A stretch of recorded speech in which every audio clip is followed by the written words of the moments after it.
Thank you, Whitney. It is a pleasure to be here today with everyone. We thank you guys for taking time out of your busy day, especially as we're kind of getting in the end of a week here and joining us.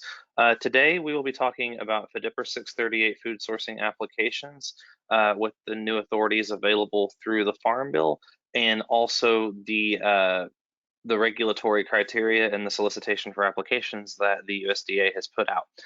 But first, we're going to do a little bit of an introduction to our work. So next slide, please.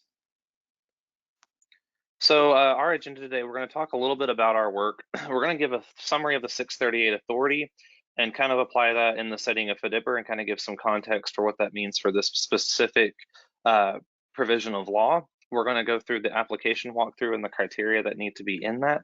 And we will be sharing some information on our resources and have a little bit of time at the end allotted for question and answers to give you guys a roadmap of where we're heading. Next slide, please. So for those of you that are new with our work, many of you have probably joined us before, but to give a little bit of a primer, we are the Indigenous Food and Agriculture Initiative. We are located at the University of Arkansas in Fayetteville, Arkansas. We are located within the School of Law. We were initially founded by the former dean and former vice chancellor Stacy Leeds, who is a citizen of the Cherokee Nation, and our founding director Janie Sims Hip, who is a citizen of the Chickasaw Nation, and who was the director of the Office of Tribal Relations under Secretary Vilsack under the Obama administration. And the two of them saw a great opportunity to capitalize on their experience in federal Indian law with the existing food and agricultural law curriculum that existed here at the University of Arkansas, and found a great way to provide a opportunity for tribes to have specific outreach and assistance in this area as this sector continues to develop. And we facilitate that by our mission of enhancing the health and wellness in tribal communities through a multiple tiered approach by advancing healthy food systems, diversified economic development, and cultural food traditions in legal country. And what this really means is we think that our work emphasizes the tribal sovereignty within the larger context of food sovereignty, because we know in Indian country that tribal sovereignty itself has a very specific and definite meaning, and that is something that has been honored since time immemorial, and we really want to highlight in our work as we continue to provide strategic legal analysis, policy research, and educational resources to empower Indian country in this food sovereignty, agriculture, and economic development context. So next slide, please. So our work is a wheel with many spokes, if you will, and the hub of all this comes down to those three areas I talked about, but we have an expanding portfolio as we continue to grow our team and our skill set. Some of our projects include those mentioned here. The Model Tribal Food and Agriculture Code was something that we did about 3 years ago that we released. It is a comprehensive set of food and agricultural laws for adoption, review, and implementation by tribes to facilitate on-reservation food systems. We are the research partner to the Native Farm Bill Coalition, which is the largest coordinated effort in Indian country around federal food, agriculture, and nutrition policy.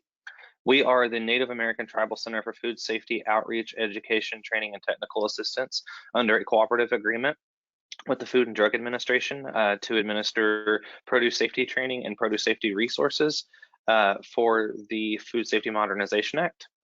We have had 7 years where we have conducted a Native Youth and Food and Ag Leadership Summit, where we bring students on campus and expose them to professional development opportunities and networking opportunities for those that are interested in careers in food and agriculture here on campus. Last year, we had our summit virtually, given the setting of COVID-19 that we're in right now, but it was nonetheless a very exciting event, and it's something that we continue to build upon every year.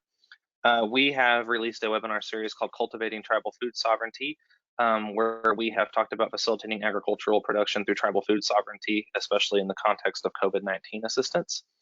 We have a food and agriculture scaling up program through a grant provided by the W.K. Kellogg Foundation, where we give a demonstration on agricultural production tools and economic forecast models to help build strong tribal food businesses and food systems. We have kept up with the 2018 Farm Bill authorities surrounding tribal hemp production and put out resources on that for tribes wanting to take that next step and develop this new industry. And we also support food security and access through the development of educational resources and research for child nutrition and food access programs in Indian country, Specific to this, we also advise the National Association of Food Distribution Programs on Indian Reservations that are very active in this area and serve as a staff support for them in carrying forward the good work in Indian country. Next slide, please. So before going into FDPIR and the specifics around that, we kind of need to know what 638 authority is. And 638 authority gets its roots from the Indian Self-Determination and Education Assistance Act of 1975, which a lot of attorneys and policy folks know as ISDA. That law was actually Public Law Number 93-638, hence where the 638 comes from. And under this legal vehicle, tribes directly assume the responsibility of administering programs, services, functions, and activities that are normally provided by the federal government in the absence of a tribe taking on this authority. They administer these programs locally and obtain funding to carry out these responsibilities. And this is called what we call 638 contracting or compacting authority. If you're familiar with block grants at the state level, it's a lot similar to that concept where the federal government gives the state a pot of money to administer programs locally at that level. Tribal 638 authority is kind of a different flavor of that in Indian country. And a lot of examples that you might see in your tribal community with this that you might not otherwise be aware of would be healthcare. If your tribe has taken over the healthcare system and it's no longer an IHS facility but a tribally run facility. Education, social services, and construction programs. In addition, the Department of Transportation has some authority to implement this as well with tribal roads. The premise here is that tribal governments are recognized as being in the best position to make the decisions for these programs impacting their own citizens and communities, and kind of tailor the programs in a way that best fits the needs of those nearby versus it being run out of DC and the decisions being made from far away. These decisions are made at the local level that leaders in the community that will be interacting with those using these services can have the best fit for them. And it allows for greater delivery, greater service, and programs tailored to fit the unique needs of each community. Because as we know, Indian country is a very diverse tapestry of different tribes, different cultures, and every culture might do things a little bit differently, and every community might have different needs. So there's a lot of flexibility with this authority. Next slide, please. So now that we've had a little bit of an introduction to 638 authority and what that means, let's kind of talk about a little bit what this looks like in terms of program administration and statistics. Of the 574 federally recognized tribes, approximately 67% of those have a 638 agreement of some form with the federal government. I mentioned that Indian Health Services is a good example of tribal facilities being managed at the tribal level rather than by a federal program under IHS. About 60% of the IHS budget is tribally administered for 638 programs. And similarly, about 50% of that is administered at the tribal level for the Department of the Interior. And 638 authority itself has been a very big success story in Indian country, supporting tribal self-determination and self-governance, because again, tribes have the knowledge and understanding of the needs in their community. It allows for direct streamlined funding through tribes for contracting and compacting programs to meet the specific needs, and it reduces the administrative burdens on both federal and tribal governments. And it allows tribes to reshape these programs, services, functions, and activities in ways that might not otherwise be available, because these compacts and these contracts are negotiated at a government to government level with tribal leadership and the federal government. It is a negotiated agreement. And so that kind of dictates that these services may be provided differently in different contexts. Next slide, please. So now that we have talked about FDPIR, the 638 program, and we've talked about that in the context of other social services, it's important to have a background on the food distribution program on Indian reservations. Now, this is what we call FDPIR. Some of you might know it otherwise as the commodities program. That's something, or commods, that's something we hear it called a lot in Indian country.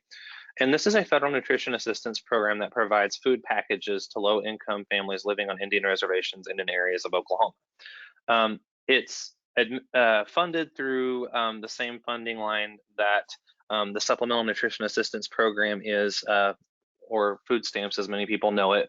But it's kind of a different flavor throughout Indian country, because instead of getting a card to go to the grocery store and buy food with a preloaded benefit, this is actually a food package that's given directly to the recipient families.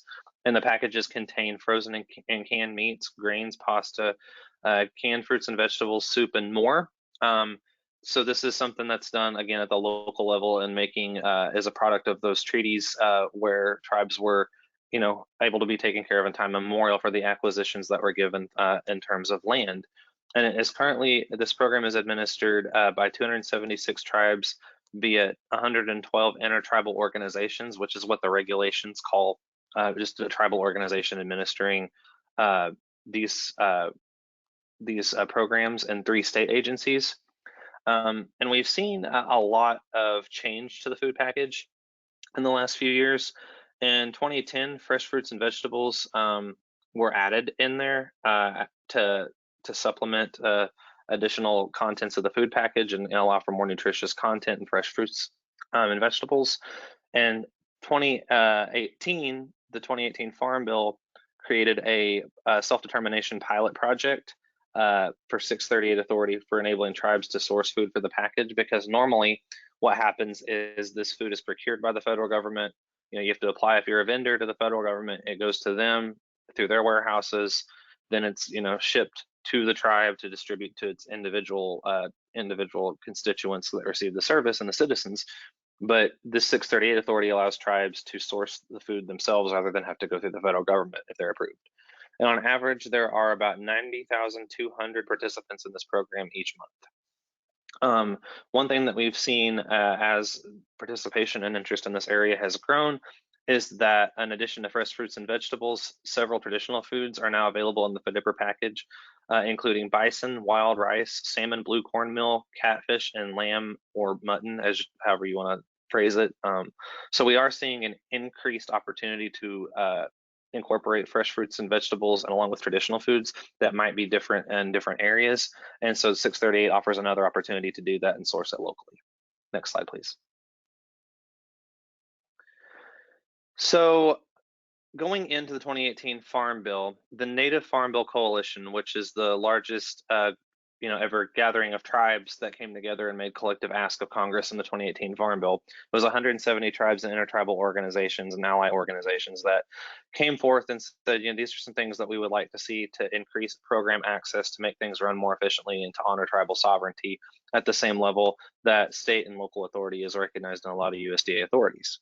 And one of those asks was FDPIR 638 authority to be extended in the 2018 Farm Bill, as it promoted tribal sovereignty, expanded tribal self-governance to USDA, as we've seen at the Department of Health and Human Services and the Department of the Interior. And this also provides an economic opportunities for tribal producers by giving them a new customer base and a reliable customer base in terms of purchasing their product. So this was a very big achievement for Indian country and a very watershed moment going forward for tribal sovereignty in the context of food and agriculture. Next slide, please. So there's a lot of opportunities here through Federal 638. This authority can provide economic development for tribally grown and locally produced foods.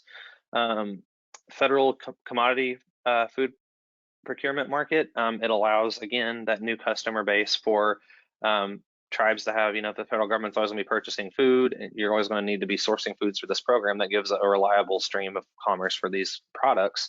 It leverages more opportunities to grow and expand into additional markets. If a tribe's looking to scale up their operations and sell into their FDPIR program, this could be a way to do that if they can see that reliable customer base. The potential for intertribal cooperatives to grow to further grow their markets in Indian country. Promoting food sovereignty by putting tribes in the driver's seat of determining what foods to procure for their food packages, and expanding access to, again, locally and tribally grown and traditional foods to support local producers. Next slide, please. So again, with the process that we had here, the 2018 Farm Bill extended the 638 Tribal Self-Governance Authority to USDA in the FDPIR program for the first time for food procurement. Under the Farm Bill, specifically Section 4003B, it sets the minimal requirements for this process. The food itself must be entirely domestically produced, meaning it must be grown, processed, packaged in the United States. The food must supplant or replace existing food package items, not supplement. This is not an additional item. This is a replacement for those that are currently in the food package. The food must be of similar or higher nutritional value to the food it replaces to make sure that the dietary guidelines that are, regulate this stuff are still being abided by. And it also gives the Secretary of Agriculture authority to establish additional criteria. But as we know, legal pathways of establishing a program are one thing, funding them is an entirely different story. So Congress had to appropriate money for this project to run. We were appropriated $3 million for this project in 2019, and those funds are available to be expended until September 30th of this year, 2021. Congress appropriated an additional $3 million for this project in 2020, and those funds are available for expenditure until September 30, 2022. Next slide, please. So again, this is kind of a good point to kind of capture what the 638 process looks like. Again, the Farm Bill authorizes this and sets basic guidelines. The appropriations set forth different funding for this, just discussed.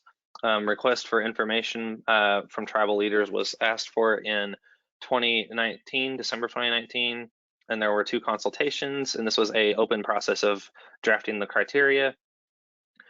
Tribal nations were, discussing with USDA what this looks like and what the procurement authorities may look like on the other side. And FDPIR participants receive tribally sourced and tribally locally grown food.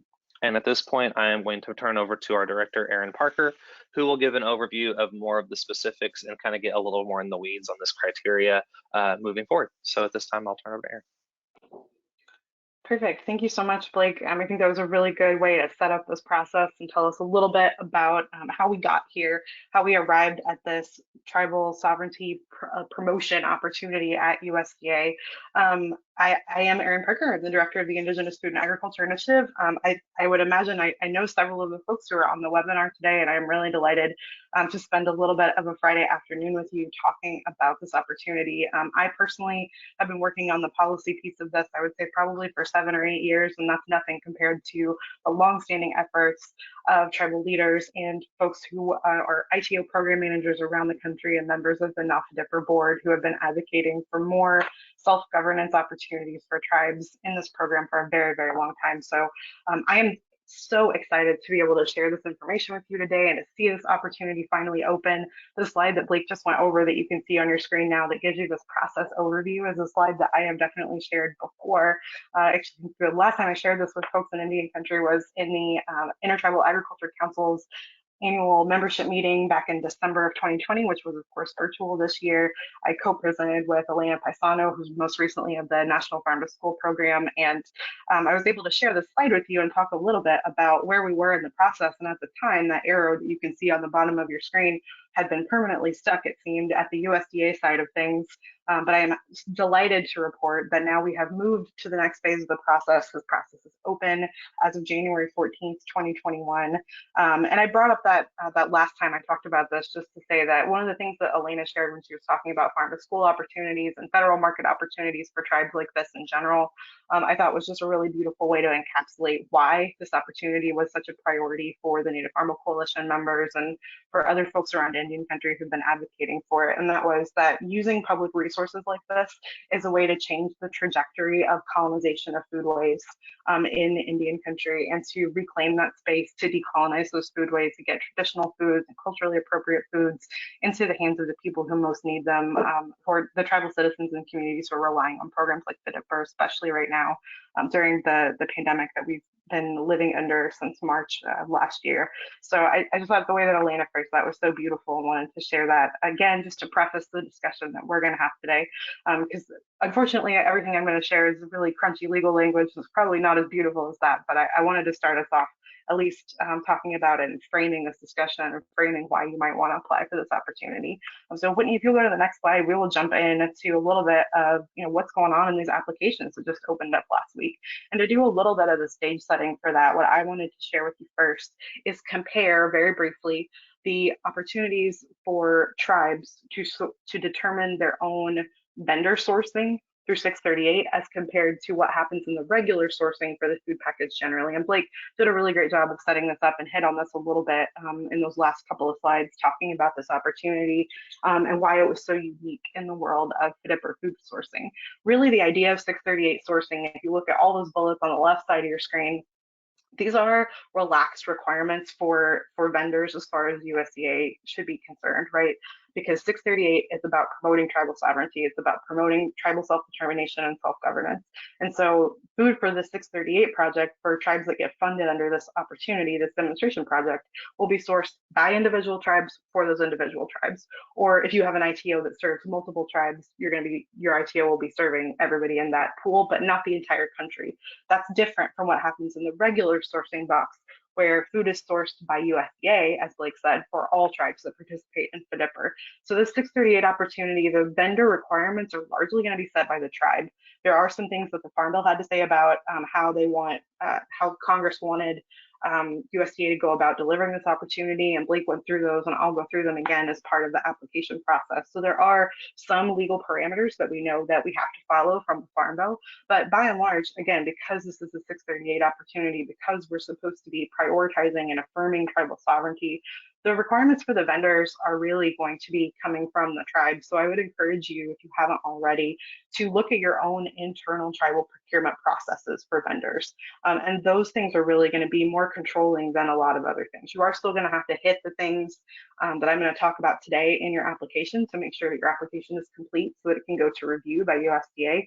But I just want to frame this overall by and large by saying, if you're worried about your vendor for this 638 project in particular having to do something like go through the lengthy paperwork intensive process of USDA vendor certification, that's not applicable here. That's only applicable if you have a vendor who wants to sell to the main food package or who wants to sell to other USDA foods opportunities. And we've done some webinars on that in the past. That's something that you work with the Agricultural Marketing Service on at USDA. And we would love to, as part of our continuing work, do a separate walkthrough of that process. But that process is really lengthy. It is really paperwork intensive. It requires a lot more in terms of like sales receipts, years in operation as a vendor. But I just wanted to set the stage here by saying like these requirements are going to be very, very different because this is a 638 opportunity. So this is just for the 638 opportunity, but those requirements are going to be a little different. So we can walk through those now. Whitney, if you want to go to the next slide, we will get into the application process. So USDA did a webinar yesterday where they walked through the entire application process. It took about 2 hours. That is recorded, and I believe they're posting it on the FNS USDA website if they haven't already. And I think they shared the slides as well for anybody who was registered. Even if you weren't able to join, you should have a copy of those. And I would encourage you to keep those handy as you are walking through your application. They were helpful, but there are a few elements that I think because USDA as a federal entity doesn't have the flexibility that IFAI does to talk a little bit about some of the things that you might want to include in your application.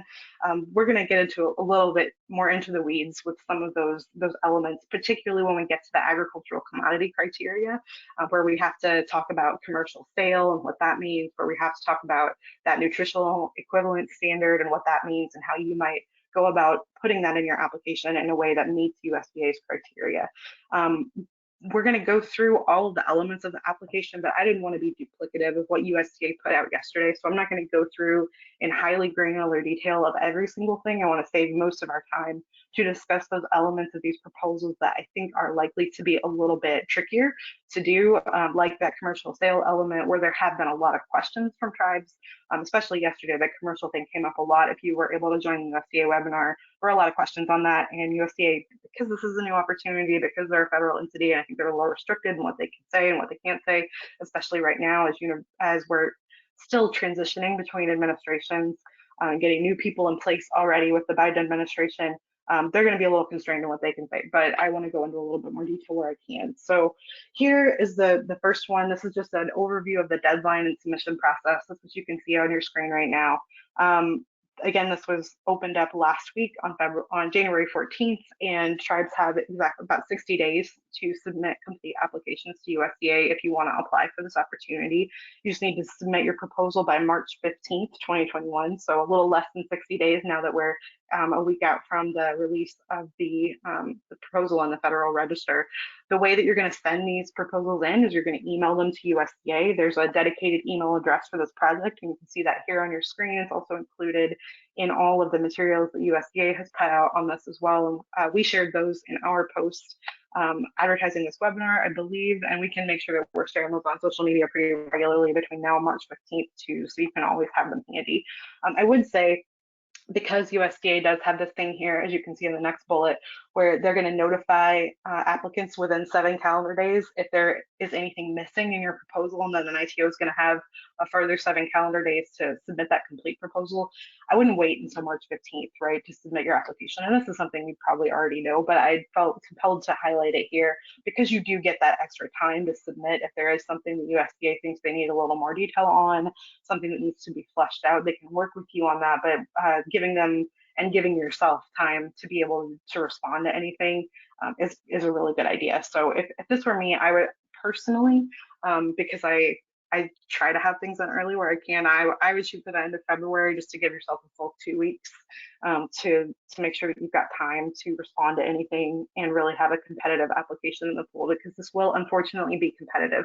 And I know for folks who are familiar with 638 who may have either self-governance compacts or self-determination contracts like these with other federal agencies or entities, you're used to a little bit of a different structure. Unfortunately, funding is limited for this because it's a demonstration project, because this is the first time that 638 has ever applied to USDA in the history of 638 since 1975. This is new and it is limited funding. I think if you're looking over the horizon of policy, one of the things I think we're kind of hopeful to see in the future, in future farm bills, perhaps like the 2023 Farm Bill, is a look by Congress at opportunities to expand and even make permanent opportunities like the 638 opportunity for FDPIR. But right now we're in a situation where unfortunately funding is limited, so this is going to be competitive. So I did want to highlight that as well. So Whitney, if you want to change slides, we'll keep walking through these application criteria. This is a little bit of an overview of eligibility criteria. I'm not going to spend a lot of time on this because I think for ITOs that are already operating FDPIR, anybody who's operating FDPIR and who I've really been talking to around Indian country about this opportunity since it was first starting to be developed in the run up to the 2018 Farm Bill, you're probably already meeting these eligibility criteria. I just want you to know that they exist. So you need to be administering FDPIR right now, either under an agreement with FNS or under an agreement with your state agency. You are going to need as well a tribal resolution from your tribal council. Again, if you're familiar with 638, that's not necessarily an unfamiliar requirement. USDA did call out yesterday at the request of tribal leaders to make sure that you know that the proposal itself doesn't have to have that resolution submitted with it. That just as in other 638 contexts, you would need that in a contract negotiation phase. If you go to a point where they're going to award a contract before funds can be dispersed, they will need that tribal resolution stating that you do have the authority to contract with the federal government in this capacity. But because USDA understands now that tribal resolutions may take some time to get, especially right now while tribal leaders are dealing with quite a few things in the wake of the pandemic, that they did adhere to the normal 638 process where it will go in with a contract negotiation and not with the proposal itself. If you can get it in with the proposal, great. You have one less thing to worry about, one less loose end to tie up in the event that you're selected to be funded.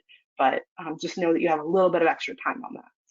The other thing you got to do is demonstrate success in administering FDPIR. That's what's in the regulation. And the way that they are evaluating that is you're going to need to submit a copy of your current plan of operation.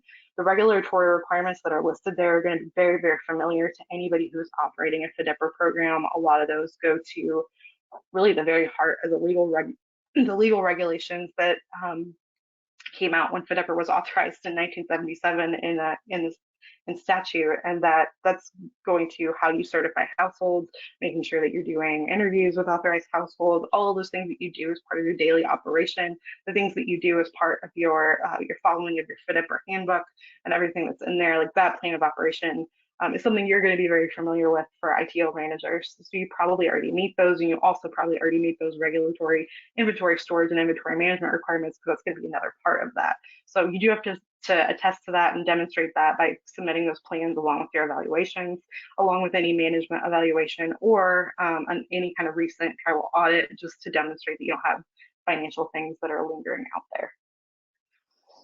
Next slide, please.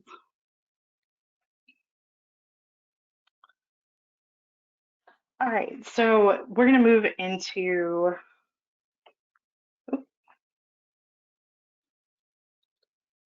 sorry, could you go back one slide? Sorry. There we go. I got a little bit ahead of myself. So this is the second part of the eligibility criteria, and this is the first thing that we are going to do a little bit of a deeper dive on. So anytime you see from here on out, anytime I've bolded or and underlined a word, like I've bolded and underlined capacity here, that doesn't come from USDA. That's something that I did for our slides here, just to highlight some of the terms that we're going to do a little bit of a deeper dive on, because I think that there's been some questions about them, and capacity is definitely one of those.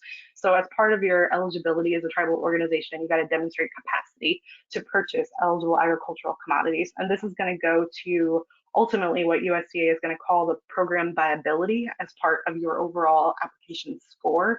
And it's one of the two categories that is going to be worth 30 points out of your total 100-point application. So it's definitely one to lean in on and make sure that you're providing them some good information in this particular part of your application. The other piece of this, of course, is your budget proposal and narrative. I'm not going to spend a whole lot of time on that, because I do think that while it will be probably a little bit time intensive to put together, it is fairly self-explanatory, and that like you're going to want to make sure that you're breaking out all of the different categories for the budget that you're requesting, and you are capped at 1.5 million for your total application. And that includes anything like contract support costs, personnel, equipment, et cetera, any other allowable costs that you're including, plus of course the cost of the food purchasing itself. But if we want to jump to the next slide, we're going to do a little bit of a deep dive on capacity and what that might mean as you are walking through your application. So capacity is a Farm Bill requirement. That's how this got in here. It's one of those minimal requirements that Blake discussed, that an ITO would need the capacity to purchase these the food products that are going to be sourced for this. But what does that mean when you're actually going to put the pen to paper, right, and write your application? Here's what we know from the regulation and some of what USDA shared yesterday. Here on the left, those 1, 2, 3 things that we know about capacity. This is what USDA is looking for you to put in your application. They want to know that you have the ability to obtain the food you've proposed in the quantity that you've proposed. They want to know that you have the ability to obtain that food for at least 6 months. That doesn't have to be consecutive months, by the way. Those can be split up, especially that may be important if you're doing any kind of seasonal product. So do keep that in mind. You can definitely do non-consecutive months. It's just really up to you and what works for you and your vendors. But you do have to do a 6-month distribution. That's the criteria they put on that. And the third thing is they're going to want to see capacity in your vendor letter of support. So when your vendor writes in, they're going to need to say, like, yes, we can provide this food at the requested capacity, and that's going to need to be in your letter as well. So it's just some things that you might want to consider to demonstrate capacity in your application. One of the things we know from the regulation you're definitely going to have to include is confirm that you're serving all of your FDPIR participants with the food that you are purchasing for the 638 opportunity. I know that there are some larger tribes that were a little concerned about that requirement, but it did ultimately make it into the final regulation for this round. So you do in this have to confirm that you're serving everyone with the food that you're sourcing for this particular project. You can't do kind of your own pilot project, unfortunately, at one site just to see how it'll go. You have to do the whole thing. The other thing that I think would be a good idea to include in terms of proving capacity for these applications is going to be providing an estimate of the demand, the quantity of food per household that you're going to be providing or serving, and an overall estimated quantity. And this is where FDPIR guide rates in particular are going to come in handy. The FDPIR guide rates were linked in the USDA materials that they put out, and we can share those as well. Those guide rates tell you how much the current food package is providing of each individual food product to each FDPIR household every single month. So to the extent that you want to use that as a baseline and mirror those numbers in your application for the food that you're sourcing, you already have that kind of pre-built. And you're probably, again, also going to want to include then a statement from your vendor in their vendor letter that they are prepared to supply that estimated quantity. And I would call out the estimated quantity, have them do that in the letter. So here's the example that's on the screen below is actually the example that USDA shared in their webinar yesterday. And I wanted to use that to highlight how you might prove capacity. This is the estimate that this example uses is that 500 participants a month would be funded, and that comes from the 152s that FDPIR sites and ITOs have to put in. So you can get that number by working with your program manager. And then the proposed food here is a traditional berry. And they're going to say, for this example, 1 pound of berries per person. And so over 6 months for 500 people, a pound of berries added up to 3,000 pounds is what this applicant would be wanting to source. So what you would want to put then, if you were this person and these were your numbers in your application, you would want to say, we've estimated that we need 3,000 pounds of choke cherries to provide over the course of 6 months to our 500 participants. And then your vendor in the letter of support that they write is going to want to say, hey, we can sort, we can provide, like we estimate we can provide 3,000 pounds over the course of 6 months. And that is going to want to kind of be mirrored in your letter from your vendor as well. Before we move on, I did want to highlight too, because I know that this has been a concern, you can have more than one vendor. Even for one food, that's definitely something that you're able to do with this. Again, this whole opportunity is about supporting tribal sovereignty and determining what the best food is to source, and the best way to do that sourcing is going to be for you and your tribe. So if you want to source choke cherries and you have 3 different vendors who can provide you with 1,000 pounds each to make up that 3,000 pounds in this particular example, that's totally fine. That's something that you would just want to work with each of those vendors on.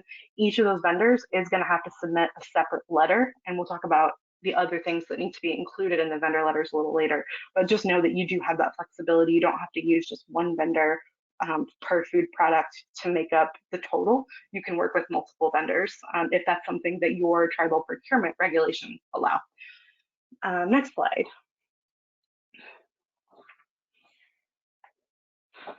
Perfect. So we are moving in. I know we've talked a lot already, but we are going to move into the part that I think really has a lot of different terms in it that really bear further exploration. And so here we're going to talk a lot about what that commercially available piece means. We're going to talk about how we prove up the food that you're supplanting is of equal or higher nutritional value with the food.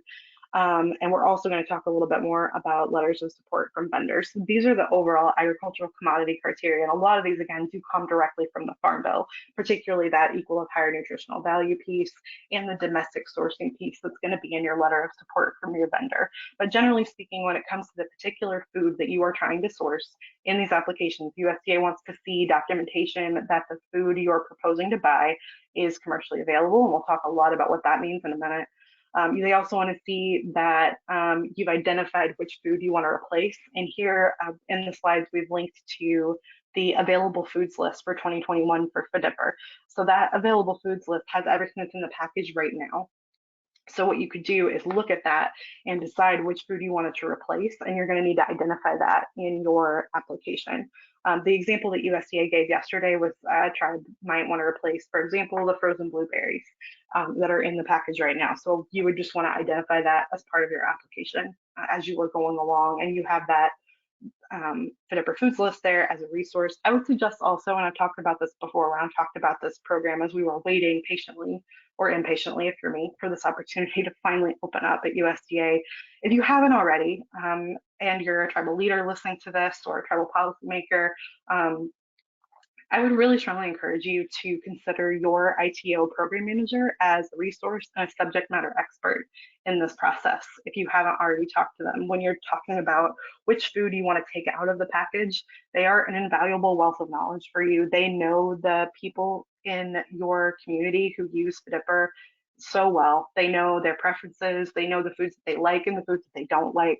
And I would really strongly encourage you to work with them on picking that food that you want to replace, because they're going to know, hey, like maybe if we want to keep going with our blueberry example, maybe at your location, blueberries aren't very popular. So if you did want to source another fruit or vegetable or something similar, that would be a great one to pick, because it's not something that your participants are really looking forward to receiving. And that would let you put a food in that they would look forward to, rather than taking something out that's super popular, which would be, I think, difficult for participants, especially now when there's been so much upheaval in our food system over the last year. So I would really encourage you to work with your ITO program manager to make that decision, but that does have to be part of your application. The other thing that you need to do is then describe the foods you are intending to include, and you have to attest that they're domestically grown and processed. And we'll talk about that when we get to the vendor later, the vendor letter in a minute. You also have to work through this nutritional equivalence piece. You have to say the food that I'm replacing is of an or the food that I am replacing the food in the package with is an equal or higher nutritional value than the food being replaced. So if you are replacing frozen blueberries with choke cherries, part of your application needs to discuss that choke cherries have an equal or higher nutritional value than the food being replaced. We're going to talk about how to prove that and what USDA wants and doesn't want. I don't have a crystal ball on a lot of these things, but just from the research that we've done and the dialogue that we've had with USDA, I think we have some good advice to share on that, some good resources. So we'll dig into that in a little bit. The other thing over that has to be in here for agricultural commodity criteria is that you have to, of course, be able to obtain the food that you're proposing to include in a quantity that will meet your demand. And we talked about that already really with capacity. There's some overlap between some of these criteria. If I were writing this application and I got to that requirement in my proposal, here in the agricultural commodity section, I would probably just go ahead and refer back to what I had already written on capacity, refer back to that part of the application, just so you don't have to spend too much time making the exact same point over again. And of course, the last thing is some supplementary documentation. You're going to want to include letters of support from your vendors. You will need one from each vendor you intend to work with for this. And we'll talk about the specific requirements of those here in a minute as well. So I want to go to the next slide and really dig into commercial sale and what that means. There were a lot of questions yesterday on the USDA webinar about commercial sale, and unfortunately, because this is such a new opportunity, I don't think that there are a lot of answers to definitively for folks. To me, because this isn't defined further in the regulation, other than saying that commercial sale means it is the food that you want to source is presently being sold through commercial channels to the public by your vendor. That's a pretty simple definition to me, and I think that there are a lot of different ways that you could look at market channels that are going to meet commercial sale for this particular opportunity. And I've made up some examples here that I'm going to share with you and some things that you might want to include as part of the documentation that's required for this. I think a statement in the letter of support that your vendor needs to provide would go a long way to proving commercial sale. And with apologies to the business names here are names that I made up. I did not Google them before I got on here. So if Washita Farms and Cascadia Fresh actually exist, I apologize. I was not trying to use your business as an example, but I just wanted to come up with a couple of different market channel opportunities that I think could definitely meet commercial sale that were discussed yesterday on the USDA webinar. So here we have an example of a farm that's selling a variety of fresh fruits and vegetables to the public at regional farmers markets that are around the tribal nation, and those include the berries and the greens that want to be sourced for this project. So I think that means commercial sale, right? Like your farm there is selling at farmers markets, they're selling to the public. Commercial just means in commerce, right? That's a pretty simple definition. So I think that should meet commercial sale. And again, I am not USDA, so I don't know exactly what the panel's going to be looking for, but just common sense to me says regional farmers market should cover it, or not a regional farmers market, local farmers market, one farmers market, direct to consumer. If you're selling on barn to door to consumers or Shopify, I know those have been popular in the wake of the pandemic, as a lot of our smaller scale operators especially were really, really hurting for market channels and started to sell direct to consumer that way as a way to make up for some of the losses that they were seeing in their markets during the pandemic. So there's a lot of different ways that you could get to commercial sales. So I put another one here as well. I didn't want to focus just on fruits and berries. Here's one that's a business is selling primarily to restaurants and also supplies the tribal casino restaurant with a supply of salmon, which will be sourced for this project. So to me, like, that's part of proving commercial sale, because again, we're not in this land of the regular food sourcing where your vendor has to be USDA vendor certified, where they have to have gone through that process and provided all of their tax documentation and their years of sale and all of those things. That's really a separate process from this. Here in the 638 thing, it's your vendor requirements for 638 projects that are going to be determined by the tribe, not by USDA. So I would check your own internal procurement requirements. If your procurement requirements have any restrictions on commercial sale, or sorry, not on commercial sale, on vendors and how long we need to have been operating or something like that, that's really all going to be controlled by the tribe that's doing the applying and not by USDA in this instance. So all USDA cares about per the regulation is that the foods being sold in commercial channels to the public by the vendor. If you have any web presence for your vendor, I would encourage them to include that as well in their letter. If they have a website, if they have Facebook, if they have Barn to Door, if you're doing Shopify, anything like that, may also help prove commercial sale as well. And just another reminder, USDA is going to advise you within 7 calendar days of submitting your application if it's complete or not. So if they have any questions about commercial sale, just give yourself some extra time to make that case and provide any more additional information if they do decide it's required, because you will have a little bit of time to submit anything extra. But I would encourage you for sure, as you're looking at proving commercial sale, to include statements similar to that in a letter of support, just so USDA is aware that your vendor is selling already in the marketplace and ready to go and provide the food for this project. Next slide. So let's talk about proving nutritional value now. This is another one of those Farm Bill requirements. That's where this comes from. It's in the text of the Farm Bill. Blake covered at the beginning of the presentation that food that's sourced for this project has to be of the same or higher nutritional value than the food that it is replacing. There's a couple of different ways that USDA has outlined in the regulation that you could make this work in your application and provide some good data and information to USDA to make this proof of nutritional value for the food that you're proposing to include. So you can either do like a direct comparison between the foods. So in my blueberry and chokecherry example, you would be saying, blueberries have this nutritional value, chokecherries have this nutritional value. Here's how they compare. The other thing that USDA has provided, and you can see that in this big quote on the left of the screen, you can also just say how your food that you're proposing is nutritionally similar to the whole item in that food package category. So for chokecherries, if you're looking at like fruits and comparing them to fruits and vegetables, generally you can say like this generally is how these compare with the world of fruits and vegetables, and how you're drawing that direct nutritional comparison then to the specific food being supplanted. And I'm talking about this in terms of nutritional value, but funnily enough, if you read the regulation, you don't have to provide USDA a nutrient profile and analysis of the food that you're proposing to add. That's not required. And I think that while that does make me scratch my head a little bit sometimes to go, what exactly are they looking for then? I do know that that's also something of a comfort to anybody who wants to propose, in particular, traditional foods, to know, like, you're not going to need to take this to a lab and have it analyzed or something like that. If you are uncomfortable doing that with a traditional food, especially, that's not required by this application. You do still have to talk about nutrition, though. You do have to make that case for nutritional value because it is in the Farm Bill, so we can't really get around it. But you don't have to provide anything like a full nutrient profile. That said, here's some ways and some strategies and resources that you might go about making the case for nutritional value on your application. You probably already have some basic nutritional info, right? Especially from the food that you're going to be replacing, the food that's already in the package that you're going to pull out. And that's going to be, even physically on the nutrition facts panel on the food packaging for the food that's provided to your FDPIR site. So just sticking with our good old blueberries example, if you want to replace those frozen blueberries, there's already a nutrition facts panel on that food package, right? So you can definitely check that out and see. But if you want to replace it with something that's a fresh fruit and vegetable, it's not like you can just pick up a tomato and it has a nutrition facts panel on it, right?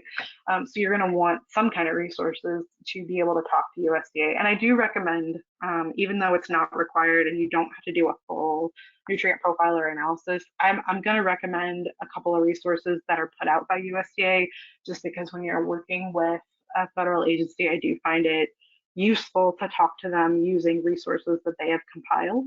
And so one of those resources is linked below here, and that is the Food Data Central resource. This is what used to be, what was it called? The Food Data Composition or Food Composition Database. It's maintained by the National Ag Law Library at USDA, and used to be a product of the Agricultural Research Service. I'm a huge nerd, I guess, and I just really wanted to tell you a little bit of the history of Food Data Central.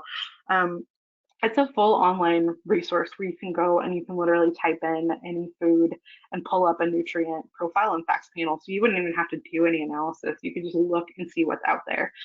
You can also pull some things from the FDPIR available foods list to see what's out there. We'll link to that as well. And if you want to, and this isn't required, but if I were writing an application, especially if if I knew that I was going to pick a traditional food to source, I would probably cite just general information about the overall general health benefits of traditional foods. Because if we know that if you look at the world of traditional foods, even though they are incredibly diverse, when you start really getting down to nutritional components like gram per gram in comparison to non-traditional foods, like you're going to see so much nutritional density in traditional foods, often very, very high in things like omega-3s, which are associated with a number of positive health benefits and outcomes, and often very low in omega-6 chains, which are associated with a number of negative health outcomes. So we know just generally traditional foods are incredibly healthy, and tribes have known that for thousands of years. But if you want to back that up with a little bit of scientific research from the literature, I have linked below to a full annotated bibliography on traditional foods and their health benefits, a little bit of a literature roundup that was done by Alikia Prasavati, who was a hunger fellow with our office a couple of years ago, and she compiled that as part of her work with us. So I wanted to share that here because it's really, really useful. So I'm going to go to the next slide. Just gonna do a little bit of a walkthrough of what Food Data Central looks like, but I think we're already like almost over time, and I want to leave time for questions. So know that Food Data Central exists. If I were writing an application, even though it's not required to put in a full nutritional value for your food that you're sourcing or for the food that you're replacing, this is how my nerd brain would go about writing this application. I would check that available foods list for FDPIR. I would talk to my ITO program manager, would decide which food we wanted to supplant, and pull the nutritional info on that food, either physically on the package or pull it from a repository like Food Data Central. Like literally, if you go to the website, you just type in the word, I searched for frozen blueberries this morning. There's a lot of different entries on frozen blueberries. You can pull up and you can see the different nutritional values that are in there for those. And then when you decide what food you want to replace it with, so if I was going to replace it with choke cherries, you can type those into Food Data Central. And there are actually a couple of entries for choke cherries in Food Data Central, and you can pull up nutritional info on that. It's already in there. That work is already done for you. And then just include that comparison in your application. And again, that's comparing two foods to each other and not the food that you're replacing or the food that you're sourcing rather with the whole category. I personally think that's a little easier to do, that one-to-one comparison, but you can certainly do it the other way as well. But I wanted to share that resource with you too. So we'll go to the next slide. So this is letters of support, and this kind of ties together a lot of what we've been talking about. So what we know about letters of support from the regulation is what the arrow is pointing to here. Letters of support need to come from every vendor that you have. And again, you can have more than one, but every vendor needs to submit a separate letter of support to go with your application. In those letters, your vendor needs to say that they are selling that food commercially, and we talked about ways to prove that up before. And they also need to certify that the product is grown, processed, otherwise prepared, et cetera, in the United States. There were some questions yesterday on the USDA webinar about whether something that's prepared entirely within tribal jurisdictional boundaries would meet this requirement. And yes, absolutely, that would count here. So I just wanted to answer that question too while we were here.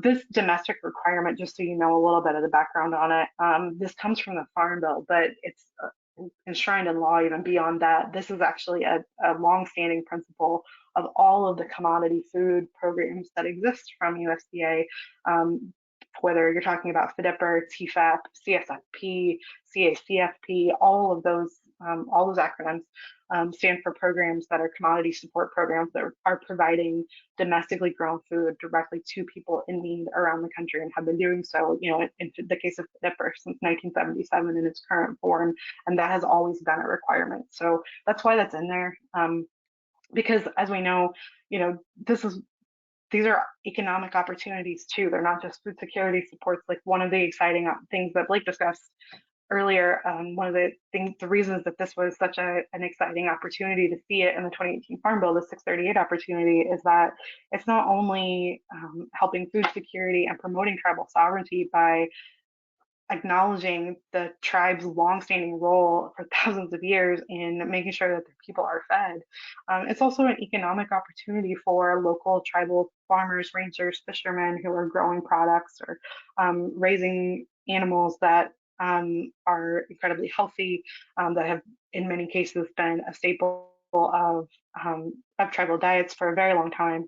And so there's a lot going on with the 638 opportunity. So that's what the domestic thing is, and that's where it comes from. But you got to include that in your letter. You got to include it in your vendor letter. So we know at minimum you've got to include a statement certifying that the food is domestically grown, and we know that in the letter you also have to have a statement certifying that the vendor is selling commercially.